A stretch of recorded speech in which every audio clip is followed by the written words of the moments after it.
This is the Riveter. The woman sitting demurely at the desk was what's known as a riveter, titled after that broad who looked tough in all the old posters they've reprinted and reposted to encourage citizens to believe in the strength of the city that surrounds them. A strength that survives even after they took away the mechanism for the people to grow beyond the manual labor that Rosie was the cause célèbre for. She didn't look like Rosie, though. She wasn't exactly human either, nor had she been completely changed. 500 years ago, a war was being waged. Intelligent people were making risky choices to win it, to stop it. Nothing was off the table. Then, significantly, the Founder's correction. The correction had done many strange things, demoralizing things, to each of the hundred so scientists, administrators, and passers-by caught in the wave at the desert laboratory. Now their lives ran long, their hungers faded, fevered. The war ended, but as they remained, their world puckered at its edges, and the 100 or so had become overlords of a bleak section of the world. It would have been better, she thought, for it to have been a bomb. Some gained, but everyone lost something. Most of them lost the memories of it. The Riveter did not lose hers, and gained a reputation, one of many, for being able to detect a lie almost before it left your lips. Still, the Riveter took heart in her namesake. She ran the planes. She made them come and let them go as she saw fit.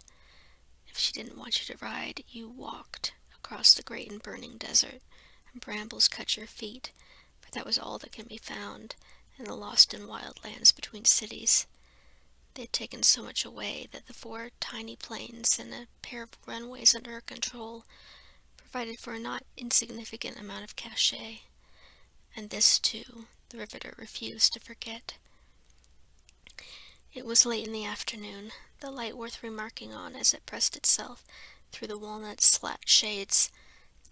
It was nearly the hour for the Riveter to make her rounds, review the accounts one last time before closing her business for the day. Before she could return to her bungalow, far away from the bleat of the hangar, and receive the relative luxury of a good meal and a bottle of wine that her success afforded her. There is, of course, the matter of the traveler. She adjusted her silvery fascinator on her peroxide bob, peeled off and put her white gloves in her snap-latched purse, and leaned over the desk from her perch on a high wing-back chair. "It's been a bad year for your kind," she opined and peered at him. "And you don't know that men in this city light ladies' cigarettes to say they'll listen to them, if only for the time it takes to let the ashes fall into an ashtray." She gestured at the shallow, gray-smoked glass bowl sitting in front of her. For the Riveter, that little knick-knack, the only one in the Spartan room, was beautiful, though only because that beauty was serviceable. He said nothing, and didn't pull a pack of his own from his pants pocket the way she'd hoped. Couldn't, of course. Instead, he just stared at her, in that ravenous way of theirs, a way she'd seen up close only once before. Breaking the painful silence, she snapped open the purse again and pulled a little cigarette and lighter from some secret compartment and lit it herself with a knowing, blasé click. As she inhaled, she considered that his exhaustion and despair left him vulnerable in a way she was not entirely prepared for. The traveler had come wearing a curious suit, a gray sort of green. It was stressed and strained at all its seams, caked in reddish dirt. He'd come through the wild lands, that much was clear. The suit jacket was gone now, stored in a locker with the usual miscellany they'd turned up with, none of it sensible. His white dress shirt sleeves had been rolled up to his elbows to confirm he was not trafficking weapons. She'd heard stories. Some of his wounds looked new, no doubt from an overeager security team that found little enough to secure while the city's police pursued their invisible injustices with overwhelming authority. Travelers had been arriving, as far as Sergeant Deckard would report, at a slightly higher rate than might be expected. Forced out from the porcelain city, they were risking their lives to come here. Some of the bruises appeared less recent, but still raw, including a stinging zipper of a cut running deep along his forearm. Crawling beneath the fence was reckless, stupid, hopeless, per the posters that were plastered on the walls through the city center. Almost, if the Riveter were the sort of woman to be so swayed, a bit brave. It was only that her littlest eye of a security team sent her a photograph and dossier. She alone knew him for what he was, and it was only, perhaps, that these long, weatherless days had been driving her to distraction, that she called for him to be brought to her office before they turned him over to the police. He was a gaunt, unhappy character. In truth, he looked like most of her employees, except, of course, for the tattoo his kind wore in hopes one of her kind might recognize it before they were captured. A bird in blue ink, right above his collarbone, called him Traveler. That, and the tears purling along the red brick rims of his eyes. Nobody else bothered with crying these days. Nobody found it worth the strain. "Oh, don't cry now." Through pursed lips she murmured, mostly to herself. She mused, how strange that men may cry if they find themselves so far from home, so at the mercy of a woman who has little reason to offer succor, but for mercy. "You know what I want, what I need." The words came out of the traveler's rusty throat, like nails cast into a spittoon. Each one shot forth with such venom it arrived in her mind as though it had been loaded in a gun. She didn't know, but she suspected. The Riveter smiled, a cup of coffee smile, black, bitter, bracing. "I know what the Tribune writes, same as everyone else in the city. I know you all arrive out of the clear sky, burrow into the secured zone to slither among us, make your demands until you disappear, leaving a trail of dead bodies in your wake. More will die if I don't get out of here. Maybe..." He pulled at the bonds that held him firmly to the metal chair, to no avail. The security team had bound him there, and she had no fear of his escape. "There's planes," she interrupted, almost idly, as if it were something to mention while stirring your tea. "From here to there, if that's what you want. Those, I say, can be gotten for pennies, for cheap thrills, when the cards are played right." Traveler took a breath and nodded, those tears just about gone to the end of his chin and dead. "How did you know to come here? Did that compatriot of yours send word, suggest I had some sympathy to your cause?" "You read your trib. That traveler is dead. Dead not 24 hours after escaping your security officers. The city police are thorough." She had heard. She heard everything worthy of note that happens in the city one way or another. But it was odd to see the corners of his eyes in anguish as he spoke. A personal pain, a personal loss. Wheresoever they came from, his kind did not have numbers to spare. "They are that. And yet, here you are. You asked your butchers to bring me here. That's how this happened." "No, something went wrong. And yet not wrong enough to give up your trail to the police. There's something of a skill there." He clammed up again, but did not break his stare. He did not fear her. He didn't know enough yet about the way things ran to be anything more than wary. His rage was still within reach, but he sat motionless, save for a constant, silent appraisal of her words, expressions, the unspoken language of her body. A long, leaden pause. She sighed, filing and sorting facts in her head. It was the Riveter to know truth before she was told it. He was excessively full up on truth, which always complicated matters. "I will tell you, then, what I told your friend." He listened, even against his will.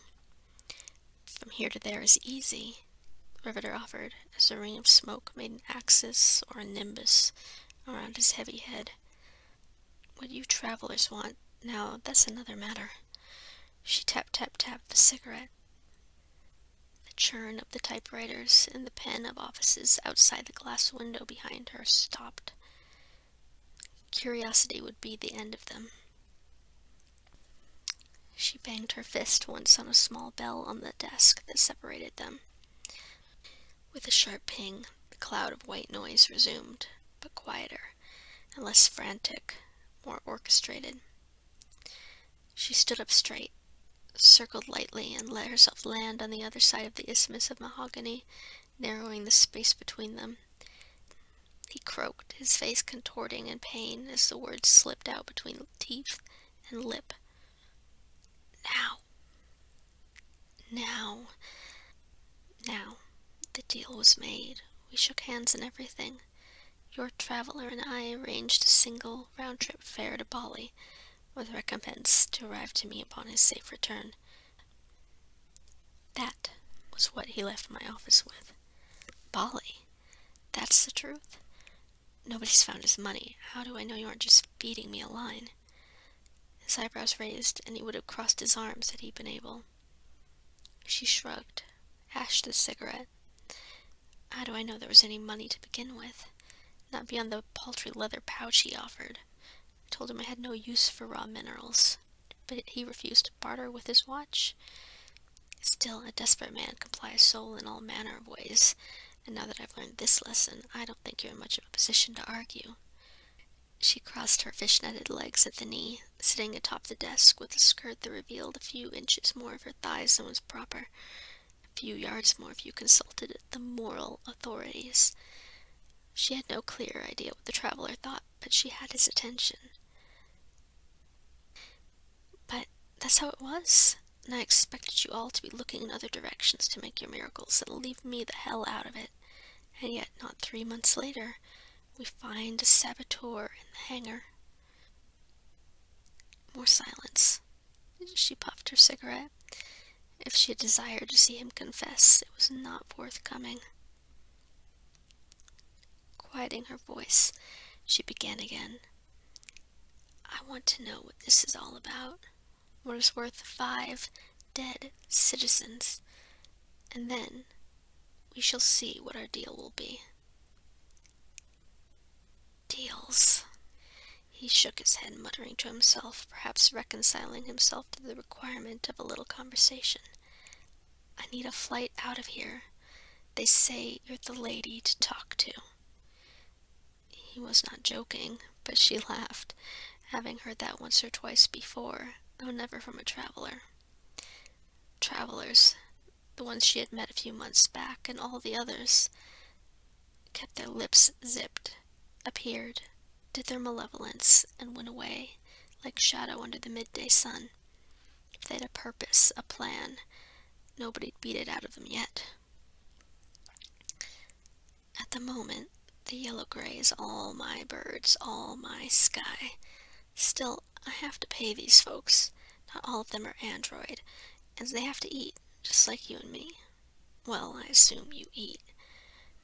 I need what you offered before, a round-trip ticket on the red-eye, just one, just me, and a full 48 hours free of interference before I go, before anyone knows anything about anything.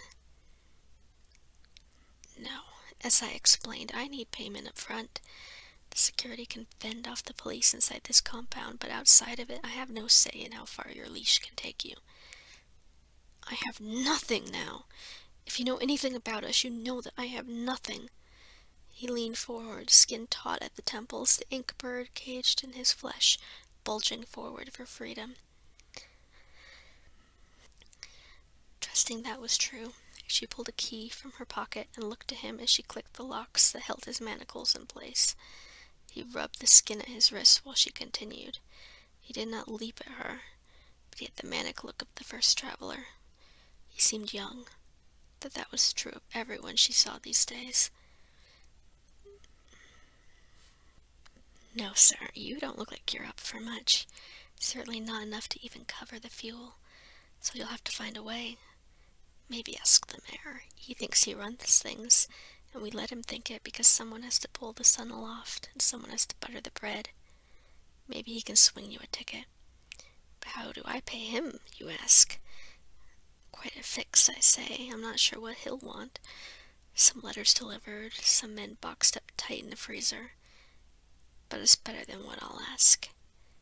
She leaned against the beveled edge of the desk, took the weight off her cherry red high heels. It'd be easier for you to give. A plane took off, screaming over all the noise, and she shuddered despite being accustomed. But it wasn't the noise that made her jump. It was the traveler's worn and calloused hand that the riveter felt, even through the industrial nylons. He whispered with a rusty voice. It was without a doubt. The mayor can go to hell. Let me pay your price. At least you know, she said, flooded with a strange sense of relief, as she slid backwards on the desk, knocking aside the blotter and ashtray, sending the whole works askew. How to get from here to there. Don't even need a plane, the traveler replied, somewhat less exhausted as her other gifts silently, subtly, powered on, with only a slight mechanical whir to inform her. His face was not handsome, but worth remarking on, earnest, sincere, a beauty that was serviceable, even through the bruises and the bloodshot. He smiled with a thick lip that had been bitten dry. She felt it with her own, until they shared the red between them. I don't want here and there, though. I need now and then, he whispered into her ear. She pressed the lighter into his hand, fumbled for another cigarette, and leaned in, waiting for a spark.